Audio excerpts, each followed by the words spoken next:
الحمد للہ رب العالمین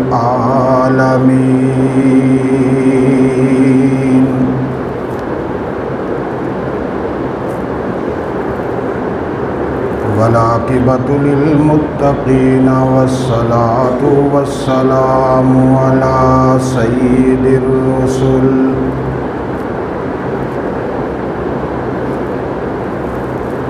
الصلاة والسلام على سيد الرسل وخاتم النبيين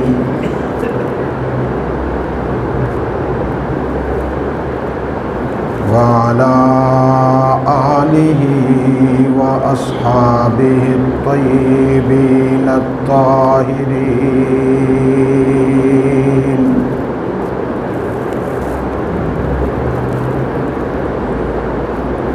لا سيما على الخلفاء الراشدين المهديين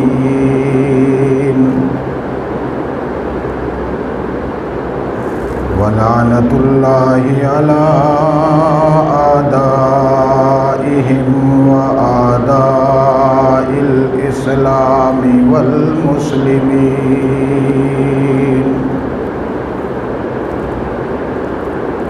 أما بعد أعوذ بالله من الشيطان الرجيم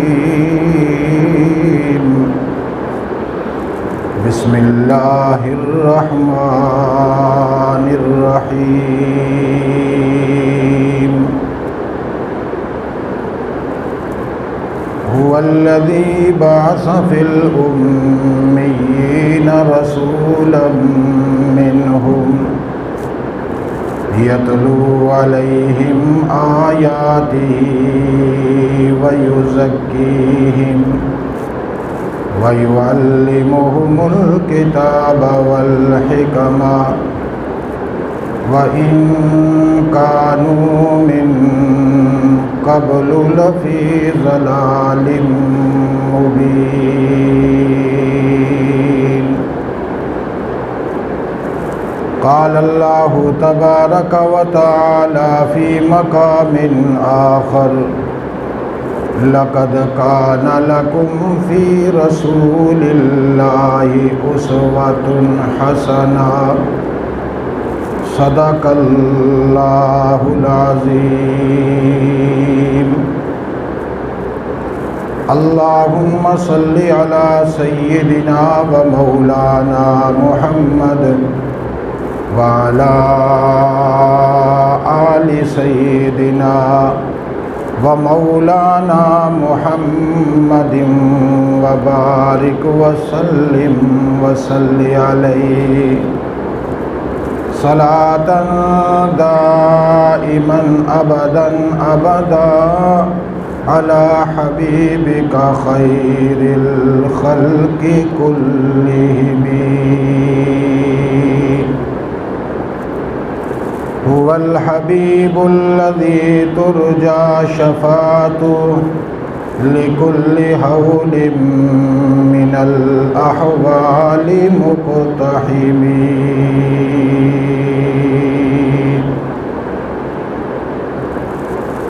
تلاوت کردہ قرآن مقدس کا ایک جامع اور مختصر حصہ ہر جمعہ میں تدریجاً بیان ہونے والے عنوان سے تعلق رکھتا ہے۔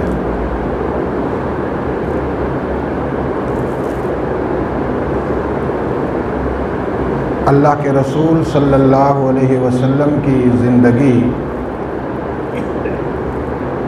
اور اس کے مدارج اور مختلف پہلو آپ حضرات کے سامنے تعلیماً اور تدریساً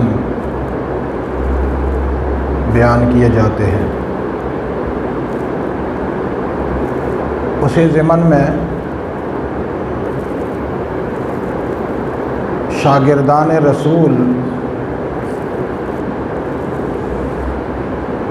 طالبان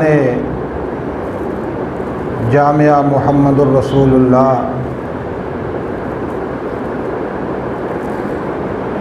ان میں سے ایک طالب حضرت ابو ذر غفاری رضی اللہ تعالی عنہ کی سیرت و کردار اور ان کا روایت کردہ علم آپ کے سامنے بیان کیا جا رہا ہے۔ گزشتہ جمعہ بھی ان سے مروی ایک روایت اور اس کا ترجمہ اور خلاصہ آپ حضرات کے سامنے رکھا تھا۔ ایک روایت انشاءاللہ آج کی نشست میں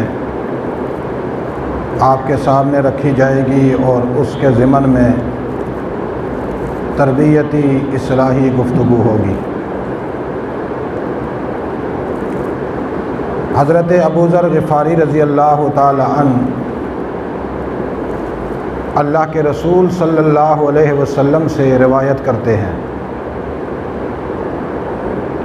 اور روایت بھی اس انداز میں کرتے ہیں کہ اللہ کے رسول نے انہیں وصیت فرمائی اور حکم فرمایا۔ اسی لیے ایک روایت میں حضرت ابو ذر فرماتے ہیں اوصانی خلیلی، کہ میرے دوست، میرے خلیل، میرے محبوب حضرت محمد الرسول اللہ نے مجھے وصیت فرمائی۔ اور ایک روایت میں یوں ارشاد فرماتے ہیں امرنی خلیلی، میں ابو ذر کو میرے خلیل نے حکم فرمایا۔ اور یہ بات آپ حضرات بخوبی جانتے ہیں، وصیت بھی امر ہوتا ہے، وصیت بھی ایک حکم ہوتا ہے۔ اللہ کے رسول صلی اللہ علیہ وسلم وصیت کا لفظ استعمال کریں یا امر کا لفظ استعمال کریں، دونوں صورتوں میں امت کے لیے اس پر عمل کرنا لازمی ہوتا ہے۔ بلکہ میں تھوڑی وضاحت کے ساتھ مزید اس میں اضافہ کر دیتا ہوں۔ اللہ کے رسول صلی اللہ علیہ وسلم وصیت بھی نہ فرمائیں، امر بھی نہ فرمائیں، صرف رسول اللہ عمل کریں، بطور شریعت کے آپ عمل کر کے دکھائیں یا عمل کرنے کی ترغیب دیں۔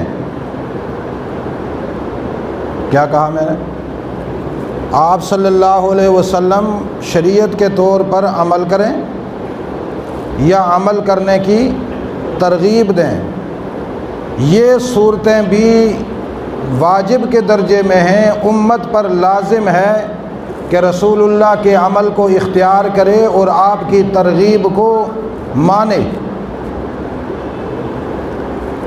آج کے دور میں اللہ کے رسول صلی اللہ علیہ وسلم کی امت گمراہی کی طرف اس لیے جاتی ہے کہ وہ شریعت کے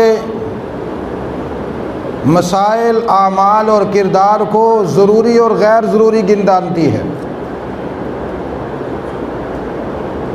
مثال کے طور پر جب کوئی انہیں مسئلہ بتلایا جائے تو وہ پوچھتے ہیں جی یہ فرض ہے یا سنت ہے؟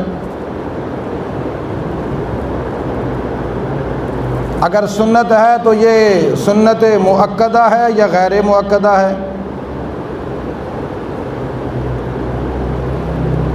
اگر یہ غیر مؤکدہ ہے تو پھر سنن ہدا میں سے ہے یا زوائد میں سے ہے؟ اب یہ جو تشریحات ہیں یا تفصیلات ہیں یہ عوام کی نہیں ہیں، یہ فقہاء اکرام کی ہیں۔ فقہاء اکرام اس کا ایک مرتبہ اپنے ہاں علمی میدان میں بیان کرتے ہیں، عوام کے لیے رسول اللہ کا ہر عمل لازمی ہے، عوام کے لیے رسول اللہ کا ہر حکم اونچی آواز سے کیا ہے؟ حضور کا طرز عمل عوام کے لیے لازمی ہے۔ حضور کی سیرت، طرز عمل، حضور کا کردار، حضور کی چاہت، حضور کی خواہش، حضور کی پسند کے اعمال، حضور کے ناپسند کے اعمال، حضور کی لیل، حضور کا نہار، حضور کی صبح، حضور کی شام، حضور کی زندگی کا ہر پہلو امت کے لیے لازمی ہے۔ کیوں؟ قرآن پاک نے جہاں پر بھی رسول اللہ کا ذکر کیا وہاں مطلقاً ذکر کیا، من یطع الرسول، جس نے اللہ کے رسول کی پیروی کی۔ اور پیروی کا معنی یہ ہوتا ہے کہ اللہ کے رسول کو سامنے رکھا جائے، جو عمل جس طرح رسول اللہ نے کیا ہر اس عمل کو اسی طرح کرنا، یہ اطاعت رسول ہوتا ہے۔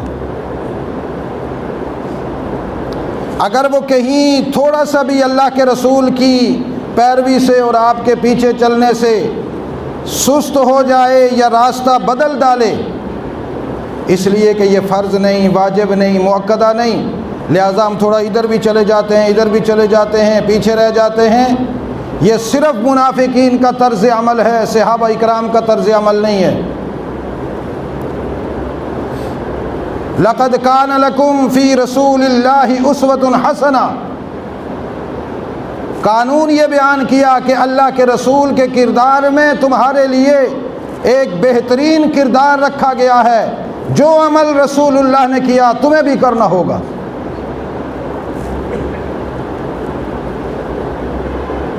اور یہاں پر میرا ایک جملہ اپنے دل میں بٹھا لیں، دماغ میں بٹھا لیں، اگر اسے محفوظ کر لیا میں گارنٹی دیتا ہوں کہ کبھی دجالی قوتوں کا شکار نہیں ہوں گے۔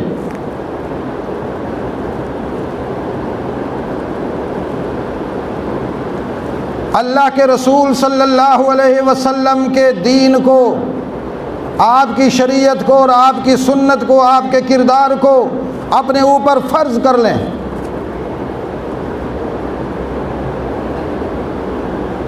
ہمارے لیے کوئی چارہ کار نہیں کہ ہم اللہ کے رسول کی اطاعت سے ہٹ کر زندگی گزاریں۔ جو شخص اپنے آپ پر اللہ کے رسول کی زندگی کو فرض کر لے گا، لازم کر لے گا، وہ کبھی دجالی اور طاغوتی قوتوں کا شکار نہیں ہوگا۔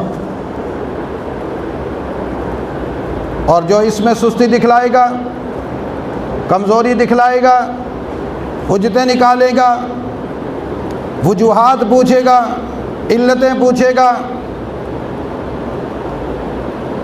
اور ان مسائل کے پہلو پوچھے گا،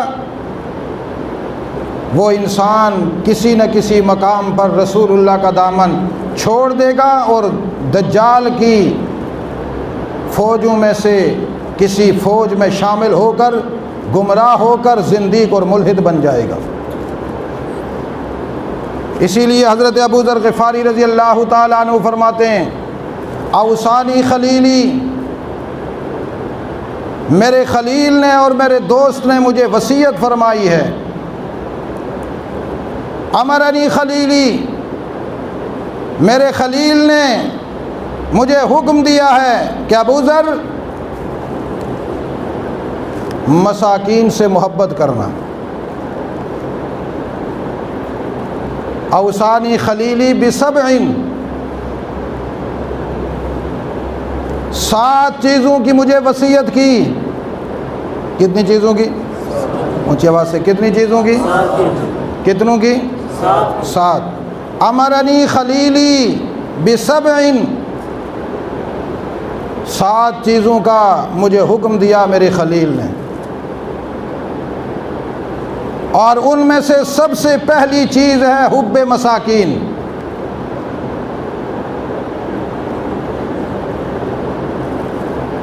حب مساکین کا کیا ترجمہ ہوگا؟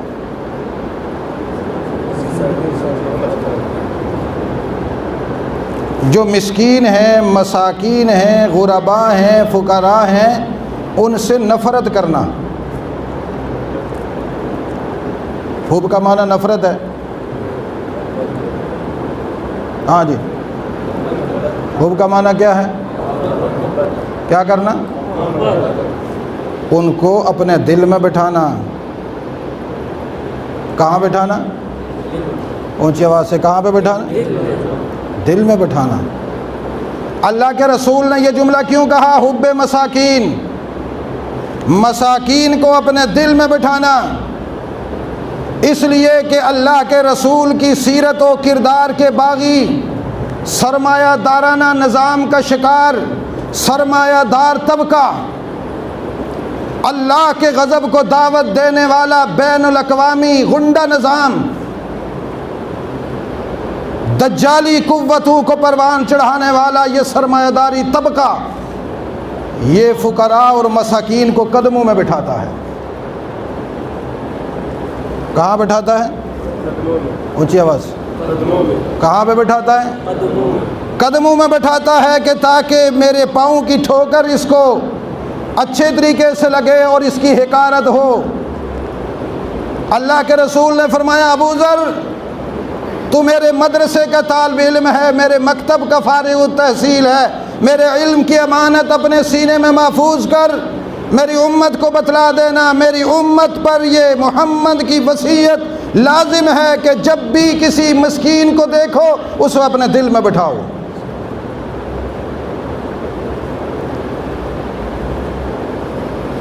کہاں بٹھاؤ؟ جو مسکین کو اپنے دل میں بٹھاتا ہے وہ رسول اللہ کی وصیت پر عمل کرتا ہے، جو مسکین کو اپنے دروازے پہ بہکاری کی حیثیت سے دیکھنا چاہتا ہے وہ رسول اللہ کی وصیت کو ٹھکراتا ہے اور ازلی جہنمی ہے۔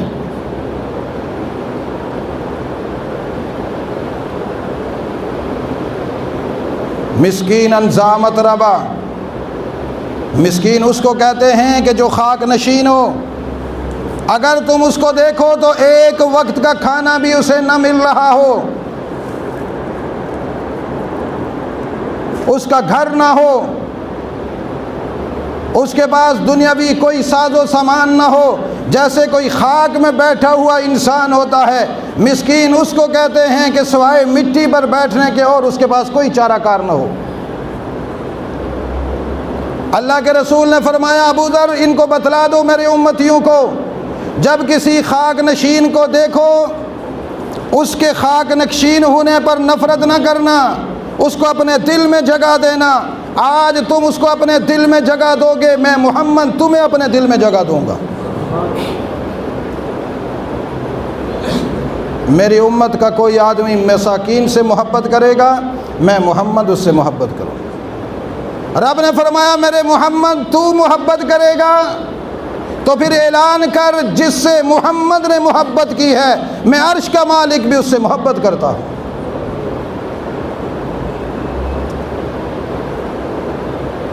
تو مساکین سے محبت ہونی چاہیے یا نفرت ہونی چاہیے؟ آج جن لوگوں کی آپ لوگ پیروی کرتے ہو، انہیں اپنا آئیڈیل بناتے ہو، انہیں اپنا بڑا سمجھتے ہو، رب محمد کی قسم وہ اللہ کے رسول کی اس وصیت کے باغی ہیں۔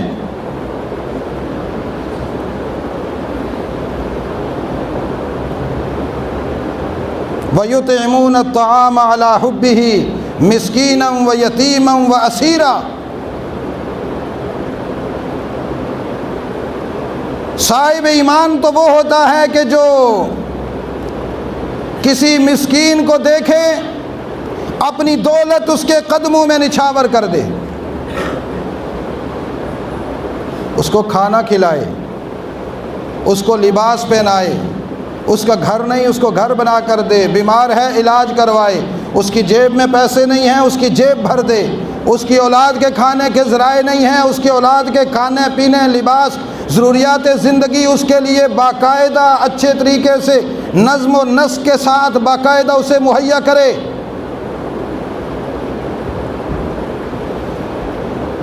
علی حبہ،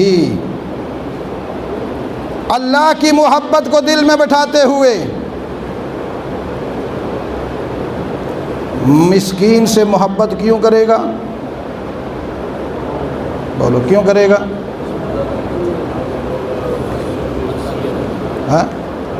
ترس کھاتے ہوئے،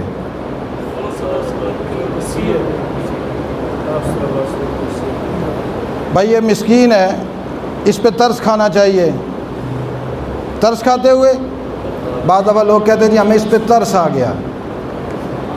تم کون ہوتے ہو کہ تم کسی مسکین اور فقیر پر ترس کھاؤ؟ تمہاری اوقات کیا ہے؟ تم تو خود ایسے ہو کہ تم پہ ترس کھایا جائے۔ تمہارا ایمان نہیں، تمہارے اعمال نہیں، تو تم خود ایسے ہو کہ تم ایمان کے اعتبار سے مسکین ہو، اعمال کے اعتبار سے مسکین ہو، اخلاقیات کے لحاظ سے مسکین ہو، کردار کے لحاظ سے مسکین ہو۔ تم کسی پہ کیسے ترس کھا سکتے ہو؟ قرآن پاک نے باقاعدہ نص جاری کیا، وَيُطْعِمُونَ الطَّعَامَ عَلَى حُبِّهِ مِسْكِينًا وَيَتِيمًا۔ جب بھی کسی مسکین، یتیم، کسی قیدی کو اس کی مدد کرو، اس کو کھانا کھلاؤ، اس کے ساتھ تعاون کرو، تو مقصد صرف اتنا ہو کہ میرے دل میں اللہ بیٹھا ہے، میں اپنے رب کو راضی کر رہا ہوں۔ کیا کر رہا ہوں؟ اونچی آواز سے کیا کر رہا ہوں؟ کیا کر رہا ہوں؟ نہیں، اگلی دفعہ چونکہ میں نے ووٹ لینی ہے تو اس لیے اس سے ووٹ لینی ہے، اس لیے دے رہا ہوں۔ ووٹیں قریب ہیں تو چونکہ میں جس ممبر کا حامی بنوں گا، یہاں محلے سے ووٹیں جمع کر کے اس کو دے کر میں نے یہاں اپنا نام بنانا ہے، اس لیے ان کو دے رہا ہوں۔ اسی لیے آپ نے دیکھا ہوگا بد خصلت انسان، بد کردار انسان، بد اخلاق انسان، میں اس کو انسان کہتے ہوئے انسان کی توہین سمجھتا ہوں۔ جب کوئی سیاسی چکر ہوتا ہے نا، کسی غریب کے گھر جاتا ہے تو نکلتے ہوئے اس کی جیب میں 500 روپیہ 1000 روپیہ ڈال کے نکلتا ہے، اور دوسرے الفاظ میں اس کو بتلاتا ہے کہ تیری نزدیک تیری حیثیت میرے نزدیک ایسے ہی ہے، بس یہ 200-400 روپیہ لے لے، بس تیری اوقات اتنی ہے۔ اور یہ وقتوں کا مارا ہوا میرا غریب، اس کو بھی کبھی کسی نے نہیں سمجھایا کہ دولت مند کے منہ پہ تھوکا کر اس کو سلام نہ کیا کر، سرمایہ دار کے منہ پہ تھوکا کر اس کو سلوٹ نہ مارا کر۔ یہ غلاظت کا مجسمہ ہے۔ انسان تو تو ہے کہ جس کے بارے میں عرش الہی ہل گیا، انسان تو تو ہے۔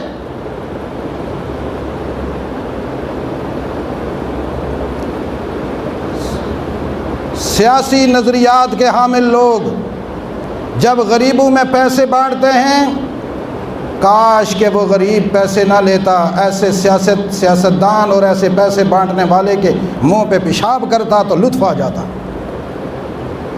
اور اس کو بتلاتا کہ تیری اس دولت سے زیادہ مقدس تو میرا پیشاب ہے جو میں تیرے منہ پہ کرنے کے لیے تیار ہوں۔ غلاظت کے مجسمے میرا ضمیر خریدنے آتا ہے تو؟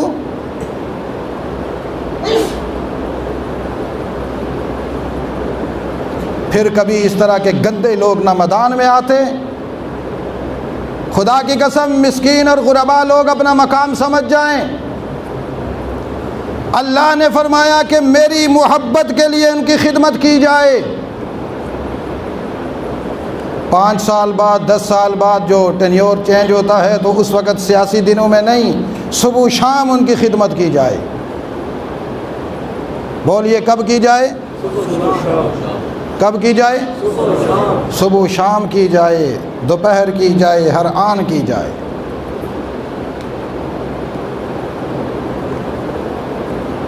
تب جا کر مقام بنتا ہے انسان کا۔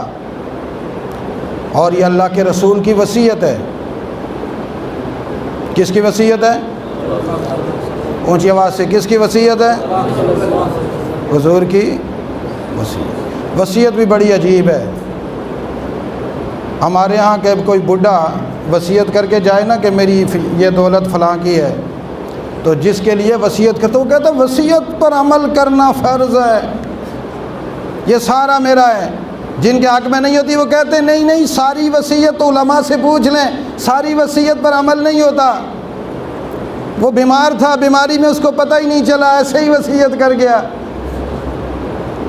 یعنی جس کو اپنے ذاتی اغراض ہوتے ہیں، فائدہ ہوتا، کہتے ہیں نا وصیت پر عمل کرنا فرض ہے۔ جس کا نقصان ہو رہا تھا وہ کہتا ہے نہیں نہیں، بڈھے کی تو وصیت قابل قبول ہی نہیں ہے۔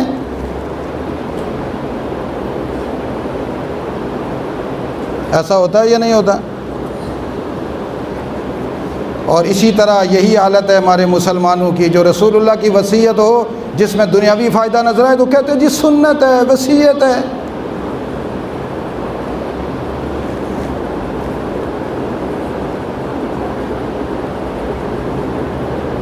اسی لیے میں اکثر کئی دفعہ لوگوں کو دیکھتا ہوں نا، میں بات سمجھانے کے لیے، کہ کبھی یہاں نشان پڑا ہوا ہوتا ہے، کبھی یہاں پڑا ہوا ہوتا ہے، جو شکلیں نظر آتی ہیں، بھئی یہ کیا کروایا کہ حجامہ کروایا، کیوں جی سنت ہے۔ الو کے پٹھے داڑھی بھی تو سنت ہے، داڑھی نہیں رکھتا، حجامہ سنت ہے، کیوں بیماریاں ٹھیک ہوتی ہیں، تیرے باپ نے کہا سنت ہے؟ اگر سنت ہے تو مجھے بتلا حجامہ لگانے پر ثواب کتنا ملتا ہے؟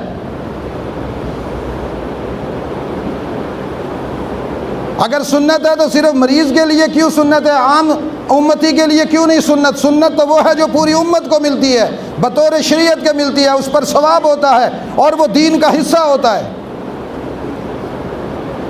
اگر سنت ہے تو جو حجامہ نہیں کرواتا بتاؤ اس کو گناہ کتنا ملتا ہے؟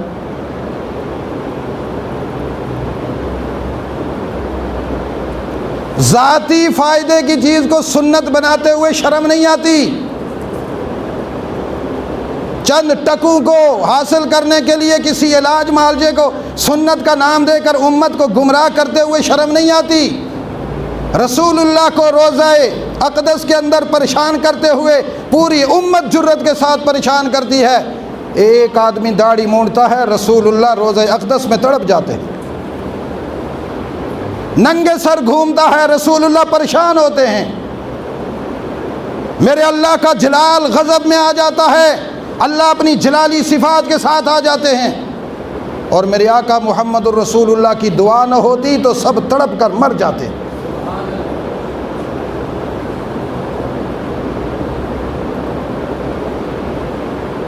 اس لیے میرے عزیز دوستو، اپنا عقیدہ بناؤ، ہم مساکین سے محبت کریں گے صرف اللہ کے لیے۔ بولیے کس کے لیے؟ کس کے لیے؟ اللہ کے لیے۔ اور مساکین کی خدمت کریں گے۔ وفی اموالہم حق معلوم للسائل، بولیے للسائل والمحروم۔ یہ جو تم دولت لیے پھرتے ہو نا، اس میں سارا تمہارا حق نہیں، یہ جو سائلین تم سے مانگتے ہیں ان کا حق ہے، ان کو دیا کرو۔ میں اکثر دیکھتا ہوں یہ سائلین جب سوال کرنے والے آتے ہیں تو ہمارے یہ لوگ ان کو دھتکارتے ہیں، جی پیشہ ور ہیں۔ قرآن کہتا ہے وفی اموالہم حق معلوم للسائل والمحروم۔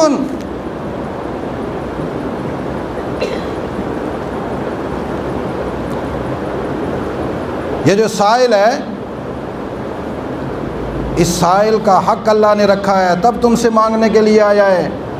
اگر حق نہ ہوتا تمہارے مال میں یہ کبھی تمہارے پاس نہ آتا، اللہ نے بھیجا ہے، دو اس کو۔ کون ہے جو آج کے بعد سائل کو دھتکارے گا نہیں، دے گا اس کو کچھ نہ کچھ؟ ہاتھ اوپر کرو، جس نے دینا ہے وہ ہاتھ اوپر کرے۔ کوئی سائل کیسا ہی کیوں نہ ہو، عربی گھوڑے پر سوار ہو کر لینڈ کروزر پر بیٹھ کر آئے، سائل جب ہاتھ آگے بڑھائے دو گے؟ بندر نچانے والے کو دو گے؟ دیں گے۔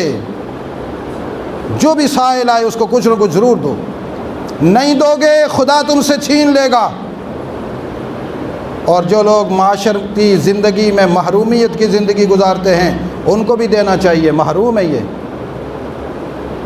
تم کیا سمجھتے ہو جو دولت تم کماتے ہو تمہارا ہی حق ہے اس میں، اور کسی کا نہیں ہے؟ اللہ نے سرمایہ دارانہ نظام کا وجود مٹانے کے لیے، کلا کما کرنے کے لیے، اس کا ناک خاک آلود کرنے کے لیے یہ نص وارد کیا ہے وفی اموالہم حق معلوم للسائل والمحروم۔ اور دولت کے خدا بننے والے، بین الاقوامی عیاش، انٹرنیشنل زانی، بدماشوں کے بدماش، غنڈوں کے غنڈے، چنڈوں کے چنڈے، لنڈوں کے لنڈے،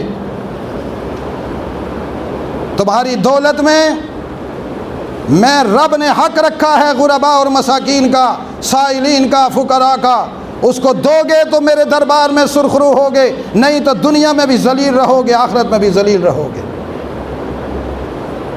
تمہاری دنیا کی ذلت یہ ہوگی میں تم سے اپنا سجدہ چھین لوں گا، تمہاری دنیا کی ذلت یہ ہوگی کہ میں تم سے اپنا محمد چھین لوں گا، تمہاری دنیا کی ذلت یہ ہوگی میں اپنے دین کی ساری شاخیں تم سے چھین لوں گا، تم فقط دنیا دار اور سرمایہ دار بن کر رہ جاؤ گے۔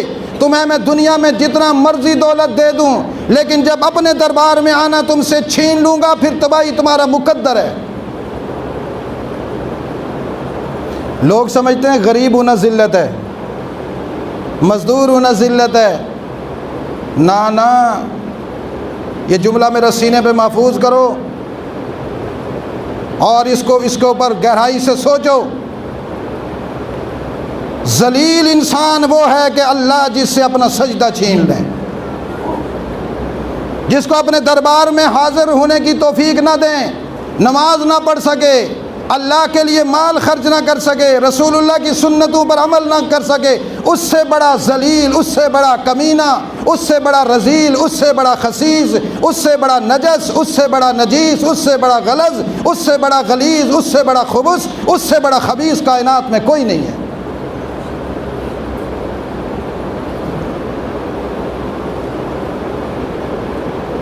اور جس کے پاس کچھ بھی نہیں، وہ جھکتا ہوا آتا ہے رب کے دربار میں۔ رب فرماتا ہے جب تو میرے دربار میں آ گیا، سب سے عزیز تو ہے۔ سب سے عزیز کون ہے؟ اللہ کے سامنے جھکنے والا۔ سب سے زیادہ ذلیل کون ہے؟ اونچی آواز سے، کون ہے؟ ہاں، یہ اصطلاح یاد رکھو، یہ یہود و نصارہ نے اور دولت مندوں نے، سرمایہ داروں نے تمہارے تعلیمی نصاب میں عزت اور ذلت کی تعریفاتیں بدل کر تمہیں کہیں غلطی میں مبتلا کر دیا ہے۔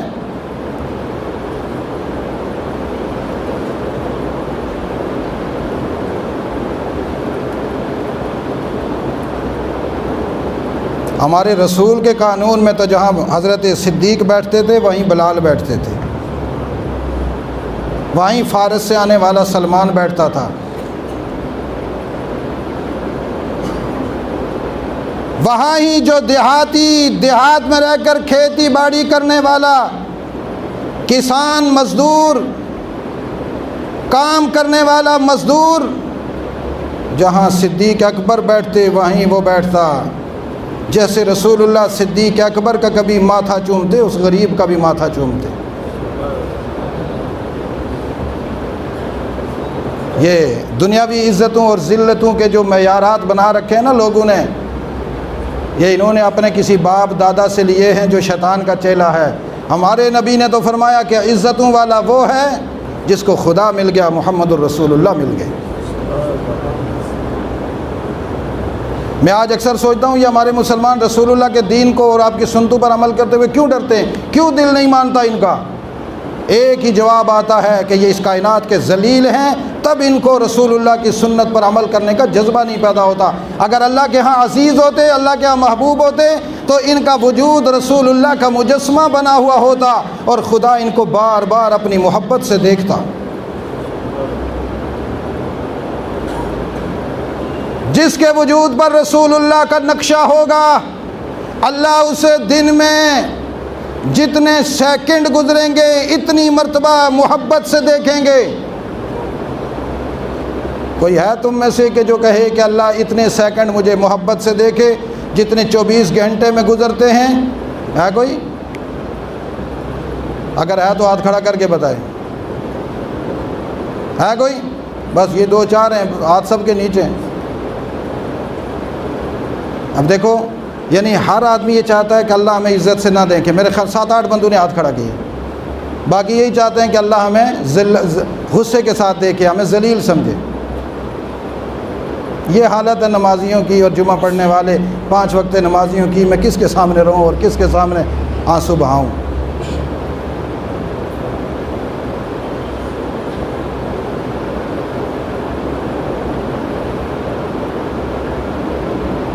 اسی لیے پہلی بات جو حضرت ابو ذر غفاری کو رسول اللہ نے بطور امر کے، بطور وصیت کے فرمائی، وہ کیا فرمائی؟ سنا تو دو نا تاکہ میں تقریر ختم کروں۔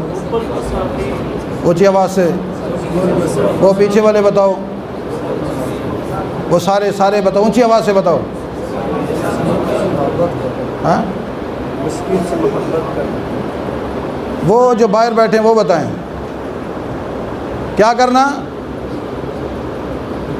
آپ بتا دو بھائی۔ حضور نے حضرت ابو ذر غفاری کو جو وصیت فرمائی 7 چیزوں کی، ان میں سے پہلی وصیت جس پر میں نے اتنی تشریح کی ہے وہ کیا ہے؟ مساکین سے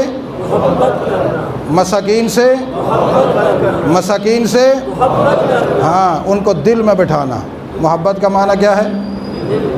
دل میں جگہ دینا، محبوب بنا لینا، اور محبوب پہ بندہ سب کچھ قربان کرتا ہے، اپنا سب کچھ اس مسکین پر قربان کرنے کا جذبہ پیدا کرنا۔ اب بتاؤ کرو گے؟ ہاں؟ اللہ تعالی ہمیں عمل کی توفیق نصیب فرمائے۔ اللہ ہمارے دل سے تکبر، غرور کا سارا نشہ مٹا ڈالے۔ رسول اللہ کے جو پیغامات ہیں اس پر ہمیں مٹنے کی اللہ توفیق نصیب فرمائے۔ وآخر دعوانا الحمدللہ رب